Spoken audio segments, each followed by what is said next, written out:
बिस्मिल्लाहिर्रहमानिर्रहीम। अस्सलाम वालेकुम डियर स्टूडेंट्स, मैं हूं मोहम्मद रमज़ान। उम्मीद है आप सब खैरियत से होंगे। आज हमारा जो है टॉपिक है वो थ्योरम के बारे में है। मैथ्स के क्लास 10th के थ्योरम के बारे में है। थ्योरम बहुत ज़्यादा इम्पोर्टेंट होते हैं क्योंकि ये जो कंपलसरी इसमें का सवाल आता है और ये सबसे ज़्यादा जो है 8 मार्क्स का यानी 8 नंबर का ये सवाल होता है। बाकी पेपर में जितने भी क्वेश्चन होते हैं या तो वो 1 नंबर का होता है या 2 नंबर के होते हैं या 4 नंबर के होते हैं। जो थ्योरम है वो सिर्फ एक ऐसा सवाल है जो 8 नंबर का सवाल होता है। और दूसरा ये अहम बात ये है कि ये कंपलसरी होता है, लाजमी होता है। अगर आप पूरा पेपर भी अटैम्प्ट कर लें और अगर थ्योरम में से कहीं गलती हो जाए तो आपके ये नंबर जो है वो पूरे नहीं हो सकते। तो बच्चे थ्योरम से बहुत ज़्यादा घबराते भी हैं, थ्योरम बच्चों को बहुत ज़्यादा मुश्किल भी लगते हैं। तो आज मैं इंशाल्लाह ऐसे तरह थ्योरम बताऊंगा कि उम्मीद है कि आपको अच्छी तरह समझ आ जाएगी और आप इसको नहीं भूलेंगे। तो सबसे पहली बात ये है कि हमने इसकी जो स्टेटमेंट होती है उसको देखना है कि स्टेटमेंट क्या कह रही है। तो आइए देखते हैं। सबसे पहले स्टेटमेंट क्या है। A straight line drawn from the centre of circle to bisect a chord which is not a diameter is perpendicular to the chord. किसी थ्योरम की जो भी स्टेटमेंट होती है वो हमेशा 2 हिस्सों पर मुश्तमिल होती है। इस तरह ये समझ लें कि जैसे एक पहेली होती है तो पहेली में कुछ चीज़ें आपको बता दी जाती हैं, उन बताई हुई चीज़ों को मुताबिक चलते हुए आपने उस चीज़ को ढूंढना होता है। थ्योरम भी बिल्कुल ऐसे ही है कि इसमें भी कुछ चीज़ें वो आपको बताया देता है और कुछ चीज़ें फिर उसके बाद वो आपको ढूंढने के लिए कहता है। तो थ्योरम के आमतौर पर 2 हिस्से होते हैं। सबसे पहले जो है इसको हम देखते हैं कि इसके कौन से हिस्से हैं। A straight line drawn from the center of circle to bisect a chord। तो ये इतना हिस्सा जो है ये सारा का सारा जो है ये इसका गिवन है।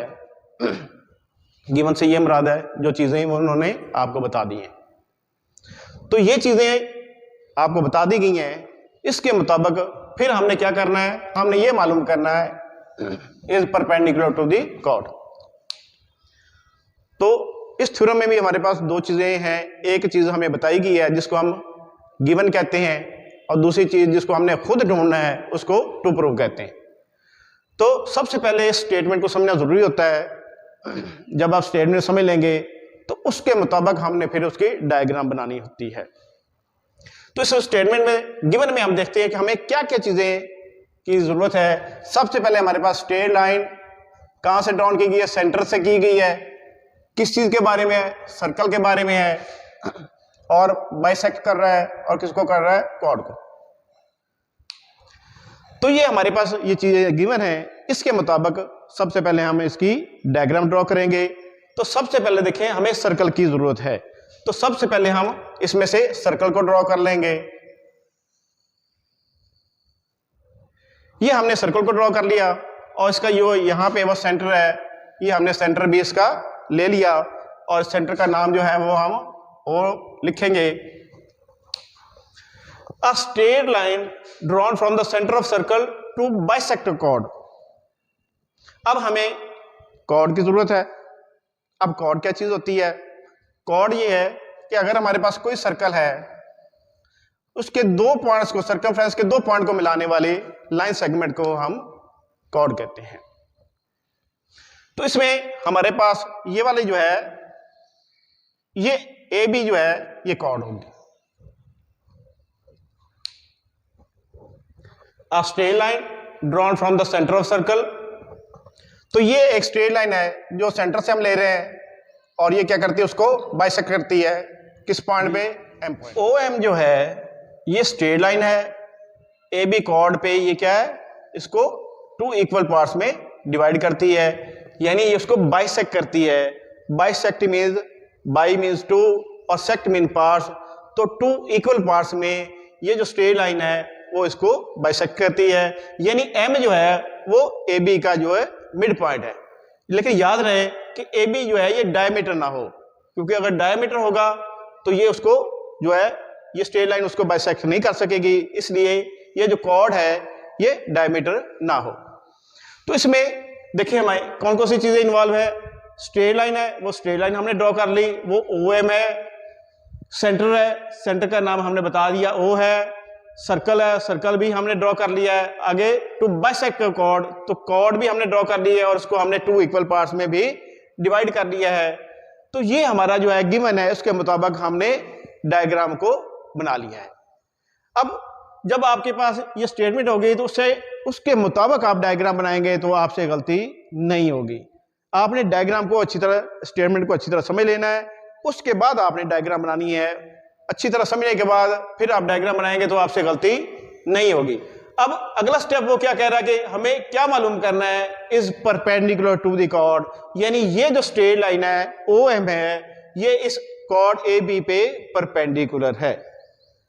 तो इस डायग्राम के मुताबिक अब हम जो है, जो गिवन है उसको लिखेंगे।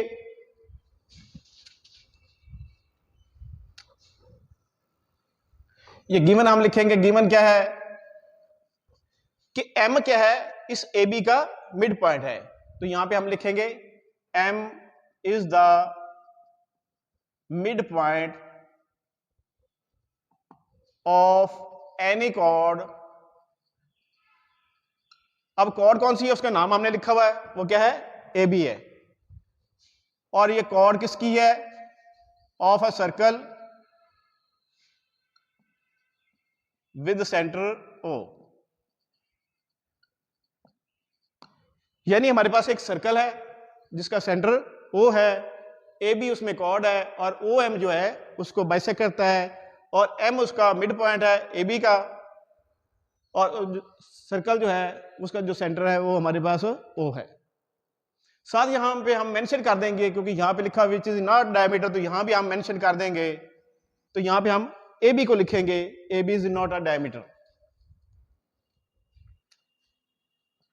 AB is not a diameter. ये हमारा गिवन हो गया।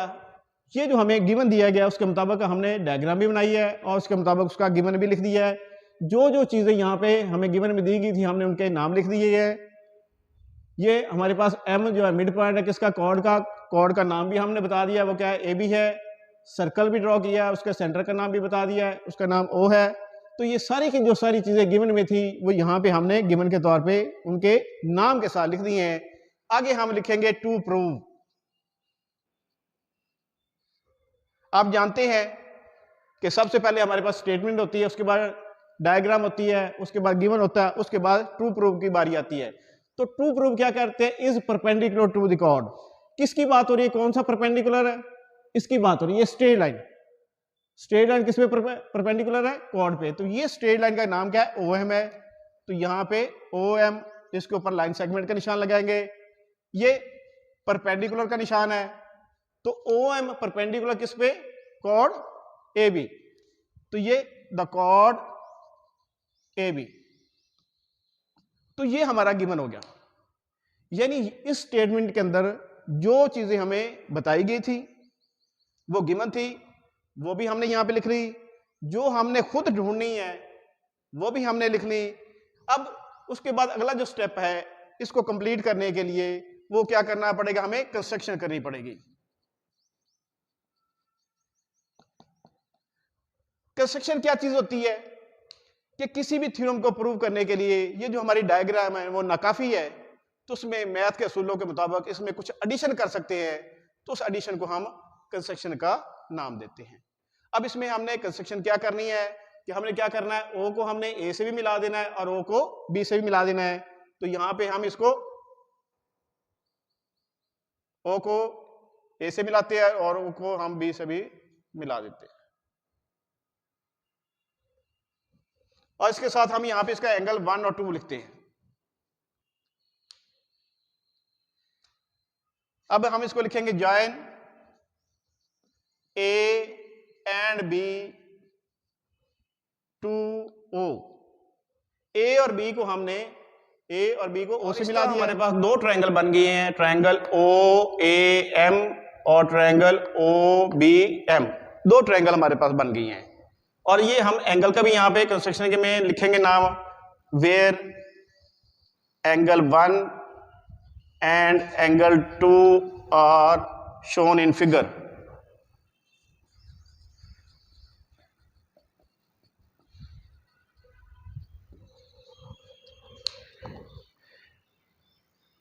इसमें बड़ी अहम बात है कि यहाँ पे बच्चे जो है वो 1 और 2 एंगल का नाम नहीं लिखते, जबकि जब हम इसको 2 प्रूफ में लाते हैं या प्रूफ करते हैं तो उस वक्त यहाँ पे हम इसका हवाला देते हैं, लेकिन बच्चे यहाँ पे एंगल 1 और 2 का नाम नहीं लिखते।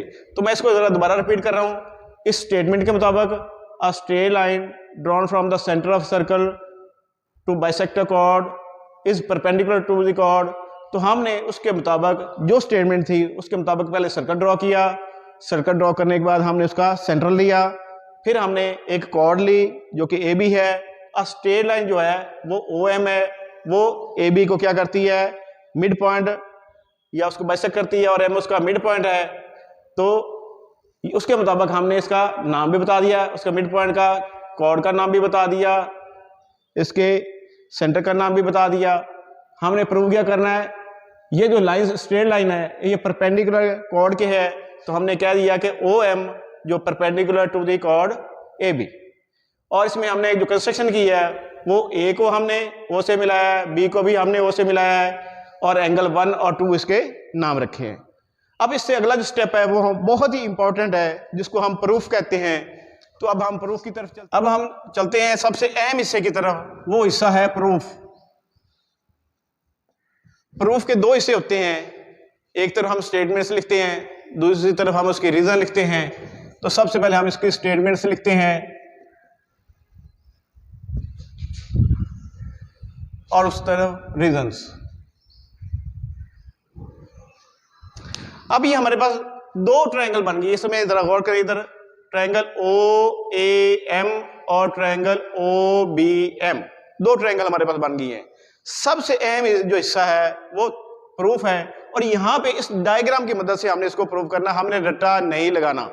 बच्चे क्या करते हैं, रट्टा लगाते हैं, रट्टा लगाने की वजह से उन्हें देर से याद होता है और बहुत जल्दी भूल जाता है। आपने बेटा इसको समझ के करना है। जब समझ के करेंगे तो फिर आपको जल्दी याद भी हो जाएगा और देर तक भी याद रहेगा। तो आपने इसमें रट्टा नहीं लगाना, थ्योरम में रट्टा नहीं चलता।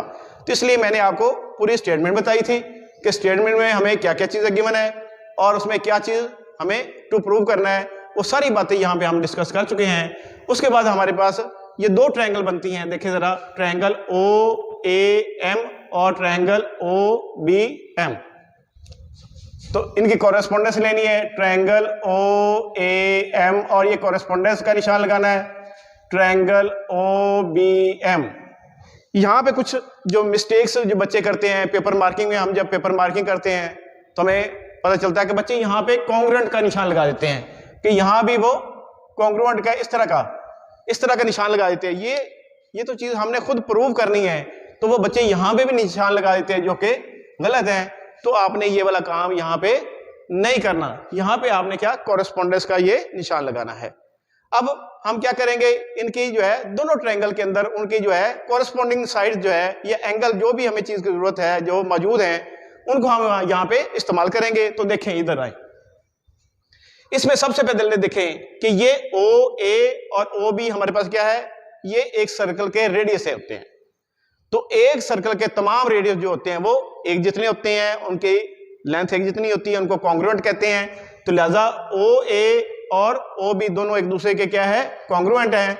तो हम यहाँ पे लिखेंगे measurement O A is equal to measurement O B. तो इसको हम कहेंगे, इसकी रीजन क्या लिखेंगे, radii of a same circle. एक सर्कल के जितने भी रेडियस होते हैं वो लेंथ में इक्वल होते हैं।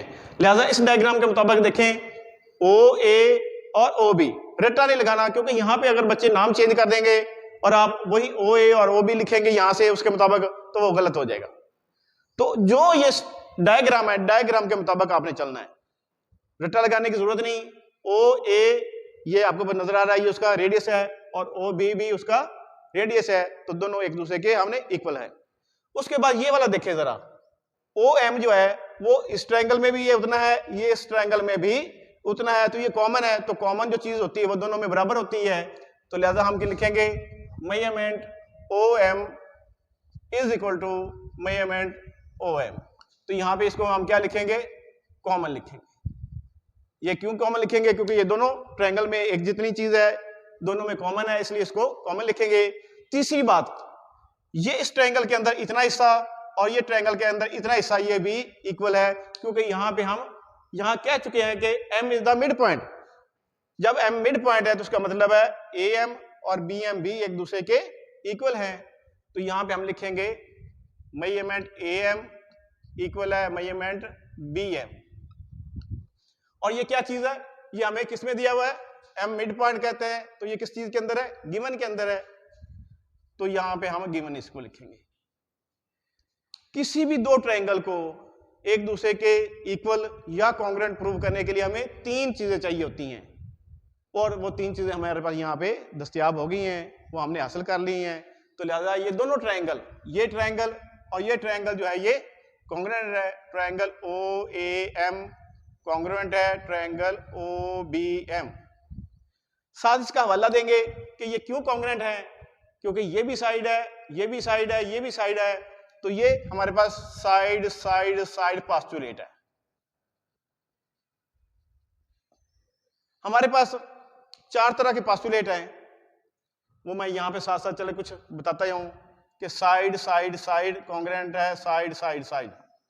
यानी अगर एक ट्रायंगल की तीन साइड और दूसरी ट्रायंगल की भी कॉरेस्पॉन्डिंग तीन साइड कॉन्ग्रुएंट हो या बराबर हो तो ट्रायंगल कॉन्ग्रुएंट होते हैं। जैसे कि इस ट्रायंगल में है, इसकी ये साइड OA और OB कॉन्ग्रुएंट है, OM दोनों में कॉमन है, AM और BM भी कॉन्ग्रुएंट है, बराबर है। तो ये हमारे पास क्या बनेगा, SSS, यानी साइड साइड साइड। तीन ट्रायंगल, एक ट्रायंगल की तीन साइड कॉन्ग्रुएंट हो जाती है तो वो ट्रायंगल कॉन्ग्रुएंट हो जाती है। या हमने पढ़ा हुआ है SAS पास्टुलेट भी पढ़ा हुआ है, ऐसे भी कह सकते हैं, पास्टुलेट भी कह सकते हैं, या उसको आप ऐसे भी लिख सकते हैं। तो इसको मैं पास्टुलेट कर देता हूं।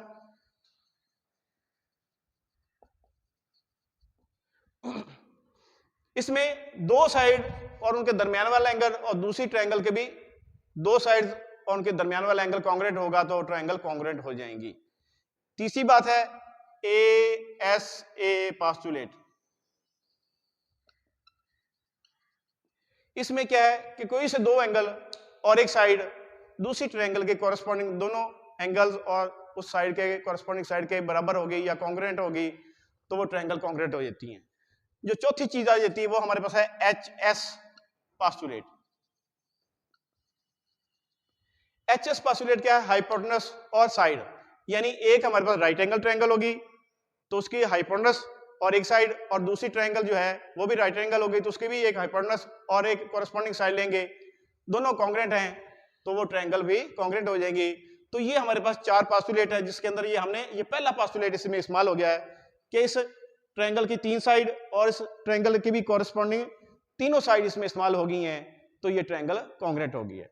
जब एक ट्रायंगल कॉन्ग्रुएंट हो जाती है तो उसकी तमाम साइड्स और तमाम एंगल भी कॉन्ग्रुएंट हो जाती हैं। इसका मतलब ये हुआ कि हम यहाँ पे दोबारा इस डायग्राम की तरफ चलते हैं। इसका मतलब इसका ये एंगल A इस B के कॉन्ग्रुएंट होगा क्योंकि कॉरेस्पॉन्डिंग है, ये एंगल ये वाला इसके कॉन्ग्रुएंट होगा, और ये वन एंगल 2 के कॉन्ग्रुएंट होगा क्योंकि ये 1 और 2 एक दूसरे के कॉरेस्पॉन्डिंग एंगल हैं। अब यहाँ पे बच्चे क्या करते हैं कि यहाँ पे 1 और 2 नहीं लिखते और यहाँ पे वो 1 और 2 लिख देते हैं।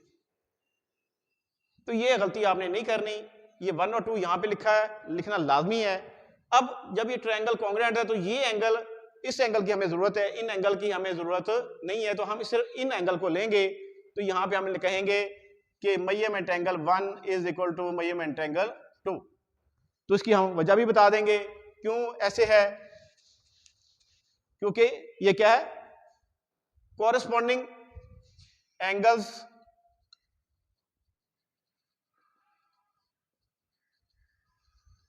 Of congruent sides, congruent triangles, sorry, इसको हम नंबर 1 कह देंगे। ये जो एंगल है इस एंगल के ये इक्वल है, लेकिन हमारा जो 2 प्रूव है वो क्या था, OM परपेंडिकुलर है कॉर्ड AB पे। तो इस तरह अभी हमारी वो बात मुकम्मल नहीं, जो हम ढूंढना चाहते हैं, जो प्रूव करना चाहते हैं वो बात अभी पूरी नहीं हुई। तो हम क्या करेंगे, इस एंगल और इस एंगल को ऐड करेंगे तो ये क्या बन रही है कि स्ट्रेट लाइन बनती है। तो जो स्ट्रेट एंगल होता है वो 180 का होता है, लिहाजा हम इनको ऐड करेंगे। Measurement angle 1 plus measurement angle 2 is equal to, ये कौन सा बन गया एंगल? Angle AMB। तो एंगल ये दरमियान में एम आएगा, measurement angle AMB is equal to 180 degree.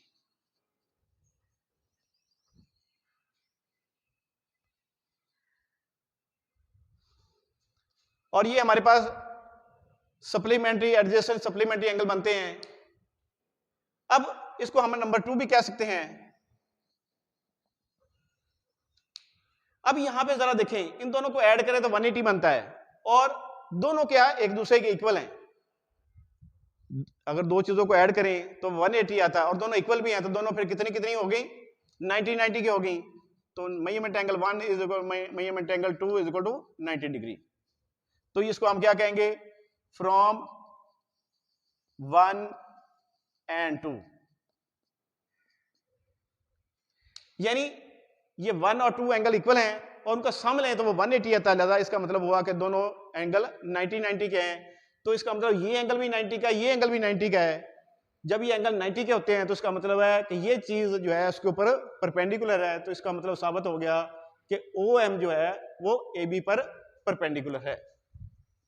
OM perpendicular है AB पे। तो ये हमारा 2 प्रूफ था, उस प्रूफ तक हम पहुंचे हैं। दोबारा इसको प्रूफ वाले हिस्से को रिपीट करता हूं। ये हमारे पास दो ट्रायंगल बन गए, ट्रायंगल OAM और ट्रायंगल OBM। इसमें OA और OB इक्वल हैं क्योंकि ये एक ही ट्रायंगल के ये रेडियस सॉरी एक ही सर्कल के रेडियस हैं। उसके बाद OM जो है ये दोनों में कॉमन है, तो ये भी इक्वल होगा। उसके बाद AM और BM रट्टे की जरूरत नहीं है, जितना ये है उसे ये मुताबिक देख के लिखेंगे। तो ये दोनों इक्वल हैं, तो ट्रायंगल जो है तीन चीजें पूरी होगी, ट्रायंगल हमारी कॉन्ग्रुएंट होगी। लेकिन उसके बाद हमें इस एंगल की जरूरत है, ये दोनों एंगल एक दूसरे के इक्वल हैं। Measurement angle 1 is equal to measurement angle 2। और उसके बाद हम क्या करेंगे? इन दोनों को ऐड करेंगे, तो इन दोनों को सम लेने से वो कितना आ गया? 180 आ गया। जब दोनों इक्वल भी हैं और सम 180 है तो दोनों कितने कितने हो गए? 90 हो गए। इसका मतलब ये हुआ कि ये एंगल भी 90 और ये एंगल भी 90 है। तो इसका मतलब हो गया कि OM AB पर परपेंडिकुलर है। अब मैं आपको बताता हूं कि पेपर मार्किंग में इनमें से इनके कितने कितने मार्क्स होते हैं। जब बोर्ड पेपर मार्किंग की जाती है तो इसके मुताबिक हर चीज के कितने कितने मार्क्स होते हैं। ये जो हमारे पास डायग्राम होती है, डायग्राम का जो है वो 1 नंबर होता है। डायग्राम आपने सही बनाई है तो उसका 1 नंबर मिलेगा। उसके बाद गिवन आ जाए तो गिवन अगर सही लिखा हुआ है तो उसका भी 1 नंबर मिलेगा।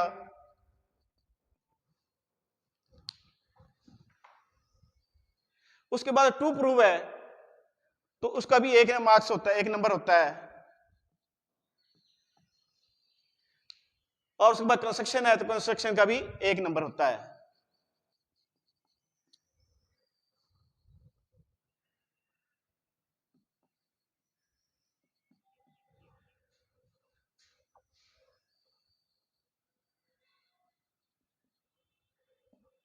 तो जो इनकी डिवीजन होती है मार्क्स की मार्किंग में, बोर्ड की पेपर मार्किंग में, वो ये है कि डायग्राम का 1 नंबर होता है, गिवन का 1 नंबर होता है, टू प्रूव का 1 नंबर होता है, कंस्ट्रक्शन का 1 नंबर होता है। तो बाद बच्चों को पूरा थ्योरम नहीं आता तो वो छोड़ देते हैं कि चलो जितना पूरा नहीं आता लिहाजा हम नहीं करते। तो हर स्टेप के बेटा नंबर होते हैं, जितना तक भी आपको आता है आपको थ्योरम उतना लिखना चाहिए, क्योंकि हर स्टेप के नंबर होते हैं। लिहाजा जहां तक आप लिखेंगे वहां तक आपको नंबर मिलते जाएंगे। अगर आपने सिंपल डायग्राम बनाई है तो आपको 1 नंबर मिलेगा। अगर आपने साथ उसका गिवन भी लिख दिया है तो तब भी 1 नंबर मिलेगा। अगर आपने उसके साथ टू प्रूव भी सही लिखा है तो उसका 1 नंबर मिलेगा। आपने अगर उसकी कंस्ट्रक्शन सही लिखी है तो उसका भी 1 नंबर मिलेगा। अब हम चलते हैं इसके, ये जो प्रूव वाला हिस्सा है ये बहुत इंपॉर्टेंट है। इसमें जो स्टेटमेंट्स है इसके जो 3 मार्क्स होते हैं, यानी 3 नंबर का ये वाला होता है। और जो रीजंस होती हैं उनका जो है 1 नंबर होता है। तो इस तरह से इनकी डिवीजन होती है। एक बड़ी अहम बात, बहुत ही अहम बात, कि अगर थ्योरम के अंदर आपने डायग्राम नहीं बनाई तो तब भी ये सारा आपने थ्योरम लिख दिया तो इसका कोई नंबर नहीं मिलेगा।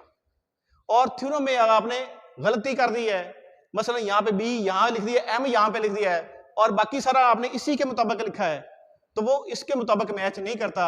लिहाजा तब भी आपका जो थ्योरम है वो गलत काउंट किया जाएगा। तो इसलिए जो डायग्राम है उसकी बहुत बुनियादी अहमियत है। अगर आपकी डायग्राम सही होगी तो आपका थ्योरम तब आगे चलेगा, अगर आपकी डायग्राम गलत हो गई तो बाकी सारा थ्योरम भी अगर आपने सही किया हुआ है तो तब भी आपको कोई नंबर नहीं मिलेगा। ये बोर्ड की वाज़ेह हदायत होती हैं कि बच्चों ने अगर डायग्राम गलत बनाई है या नहीं बनाई तो कोई नंबर अलॉट ना किया जाए। तो इसलिए देखें, ये सबसे 8 नंबर का जो सवाल है, सबसे बड़े सवाल है। इसका डायग्राम का 1 नंबर होता है, गिवन का 1 नंबर होता है, टू प्रूव का 1 नंबर होता है और कंस्ट्रक्शन का 1 नंबर होता है। तो 4 नंबर आपके यहाँ पे पूरे हो जाते हैं और बाकी जो 4 नंबर हैं उनमें से 3 नंबर आपके स्टेटमेंट्स के होते हैं, 1 नंबर जो है आपका वो रीजंस का होता है। इस तरह ये आपके 8 नंबर मुकम्मल हो जाते हैं। तो जितना थ्योरम भी कोशिश करें कि आपको आना चाहिए, अगर फर्ज किया पूरा थ्योरम नहीं भी आता, आपको डायग्राम आती है या गिवन तक आता है या टू प्रूव आता है या कंस्ट्रक्शन आती है, जहां तक भी आपको उसको कर सकते हैं, आप उसको मुकम्मल करें तो उस हिसाब से आपको उसके नंबर मिलते जाएंगे। उम्मीद है कि आपको ये समझ आ गई होगी और आपको इंशाल्लाह ये हेल्पफुल होगा। ओके, अल्लाह हाफिज।